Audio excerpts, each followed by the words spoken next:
ሰሞኑን በተከሰተው በአሜሪካ በኢራንና በእስራኤል መካከል በተፈጠረው ጦርነት እንግዲህ በቀጠና ያሉ የአረብ አገራቶች እንግዲህ አሁን እንደምታውቁት ኢመርጀንሲ አለርት ላይ ናቸው። በነዛ አገራቶች ውስጥ የሚኖሩ ሰዎችም እንግዲህ የኢመርጀንሲ አለርት በስልካቸው የተላከላቸው ነው የሚገኘው።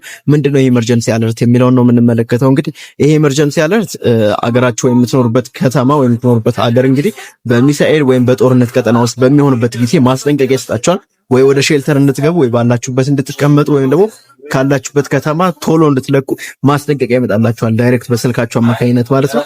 እዚህ ፎቶግራፍ ላይ እንደምትመለከቱት እንግዲህ የሰርቪስ አለርት ይላል። እንግዲህ ይሄኛው ያው ጦርነት ከመከሰቱ ቀደም ብሎ እንደዚህ ቴስቶች በየወሩ በየአመቱ ያደርጋሉ ሀገራቶች ማለት ነው። ስለዚህ ይሄ ሜሴጅ በመጣላችሁ ጊዜ ሜሴጅ ብቻ አይደለም፣ ኃይለኛ ድምጽ ልክ እንደ ሳይረን ይጮሃል፣ የሚያስደነግጥ ድምጽ ማለት። ስለዚህ በዚህ ነገር ከመጣላችሁ አይዟችሁ፣ አትደንግጡ። ይሄኛው ሜሴጅ ከመጣላችሁ ማለት ነው፣ ምክንያቱም ቴስት ስለሆነ። ግን ሪል አገራችሁ በጦርነት ቀጠና ውስጥ ከሆነች ግን እንደዚህ አይነት ማስጠንቀቂያ ይመጣላችኋል። ስለዚህ እነዚህ ማስጠንቀቂያ ሲመጣላችሁ አስቀድማችሁ መጠንቀቅ አለባችሁ ማለት ነው።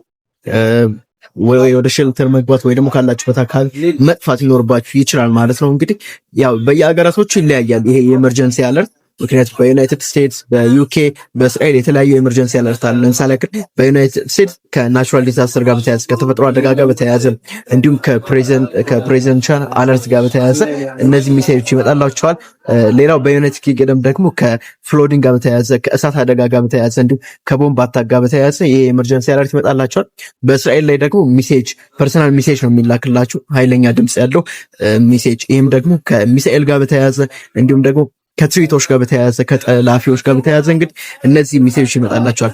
በእርግጥ ይሄ ሜሴጅ እንግዲህ ስልካችሁ ሳይለንት ላይ ቢሆን ዱኖ ዲስተርብ ላይ ቢሆን ይሄን ነገር ጥሶ ነው የሚመጣው። ማንኛውም አይነት ኔትወርክ አይበግረውም። ይሄ የሚመጣላችሁ ቀጥታ በሴል ብሮድካስት ሊሆን ይችላል፣ ቀጥታ በሜሴጅ ሊመጣላችሁ ይችላል ማለት ነው። ይሄኛው ኮኔክቲቪቲ እንግዲህ 5G እና 4G ይጠቀማል ተብሎ የሚታሰብ ነው። እንግዲህ ኃይለኛ የሳይረን ድምጽ ነው ያለው። ይሄ እንግዲህ ያው ከመጣላችሁ አትረበሹ፣ ወዲያውኑ አፋጣኝ እርምጃ ለመውሰድ ጥረት አድርጉ።